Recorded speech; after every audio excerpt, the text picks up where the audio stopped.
वफा अगर सीखनी है तो मौत से सीखो। वफा अगर सीखनी है तो मौत से सीखो। वफा अगर सीखनी है तो मौत से सीखो। जो एक बार अपना बना ले फिर किसी का होने नहीं देती। एक दफा जो मर गया उसने वापस नहीं आना। बस आप जा चुके हैं ये तो मालूम है। आप जा चुके हैं ये तो मालूम है जाने वाले कि आप जा चुके हैं ये तो मालूम है। मैं कहां जाऊं ये नहीं मालूम। कि खूबसूरत होना अहम नहीं। खूबसूरत होना अहम नहीं। उतना मैं खूबसूरत अपने ऊपर बड़ा नाज हुआ ये गलत फहमी में ना रहो। कह रहा हूं कि भाई खूबसूरत होना अहम नहीं, अहम होना खूबसूरती है। अहम होना खूबसूरती है। क्या बात है शेख साहब, क्या बात। कि हम जैसे लोग बहुत जल्दबाज होते हैं।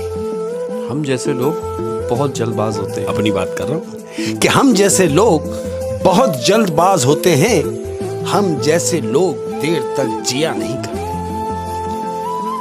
कोई धुआं उठा ना कोई रोशनी हुई। कोई धुआं उठा ना कोई रोशनी हुई। जलती रही हयात बड़ी खामोशी के साथ।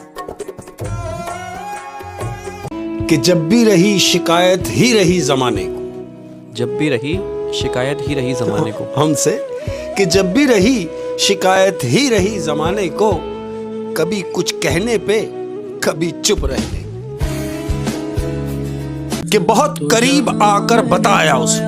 बहुत करीब आकर बताया उसने। क्या बात है, सुन ले कि बहुत करीब आकर बताया उसने कि दूर ऐसे जाते। बहुत करीब आकर बताया उसने कि दूर ऐसे जाते हैं। अरे तो इतना फिर करीब आया क्यों? कुछ दिन मेरी जिंदगी तुम गुजार कर देखो। कुछ दिन मेरी जिंदगी तुम गुजार कर देखो। जो मैं गुजार रहा हूँ, जो मैं गुजार रहा हूँ उसका जिक्र कर रहा हूँ कि कुछ दिन मेरी जिंदगी तुम गुजार कर देखो। अगर तुम गुजार गए तो मुझे मार दे। अगर तुम गुजार गए तो मुझे मार। सता ले ऐ जिंदगी तुझे जितना सताना है। सता ले ऐ जिंदगी तुझे जितना सताना है। सता रही है जिंदगी, सता रही है। और कह रहा हूं कि सता ले जिंदगी तुझे जितना सताना है। हमने दुनिया में कौन सा दोबारा आना है। क्या बात है। ना होने का एहसास सबको है।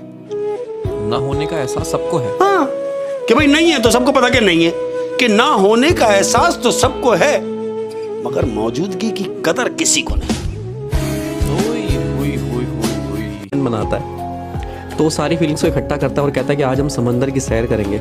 सारी फीलिंग्स बहुत खुश होती हैं, वो इकट्ठा होते हैं और कश्ती में सवार होते हैं और समंदर की सैर को निकल जाते हैं। लेकिन जैसे ही कश्ती समंदर के बीच में जाती है तो तूफान आ जाता है। सारी फीलिंग्स बहुत घबरा जाती हैं। लेकिन लव कहता है कि किसी भी फीलिंग्स को डरने की कोई ज़रूरत नहीं है। मैं लव हूँ, मैं सबको बचा लूँगा क्योंकि तैरना सिर्फ लव को आता है। सारी फीलिंग्स खुश होती है कि अब हमारी जान बच जाएगी। तो ऐसा ही होता है, लव एक एक करके सारी फीलिंग्स को समंदर से निकाल के किनारे पे रह जाता है। लेकिन सिर्फ ईगो रह जाता है। तो आखिर में जब लव ईगो को लेने जाता है तो ईगो उसकी बात नहीं सुनता। लव बहुत कहता है कि मेरे साथ चलो किनारे पे, लेकिन ईगो टस से मस नहीं होता क्योंकि ईगो तो किसी की बात सुनता ही नहीं है। वहाँ किनारे से सारी फीलिंग्स चिल्ला रही होती हैं कि ये ईगो है, ये तुम्हारी बात नहीं सुनेगा, तुम वापस आ जाओ नहीं तो तुम भी मारे जाओगे।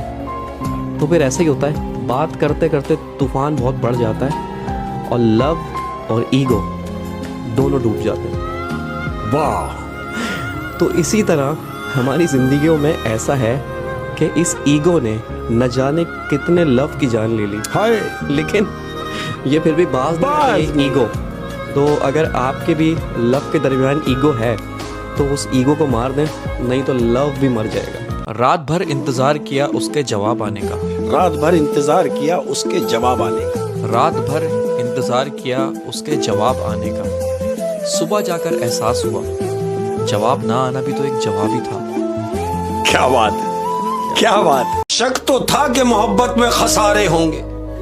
शक तो था कि मोहब्बत में खसारे होंगे। हाँ ना भाई, शक तो था कि मोहब्बत में खसारे होंगे, पर यकीन ये ना था कि सारे हमारे होंगे।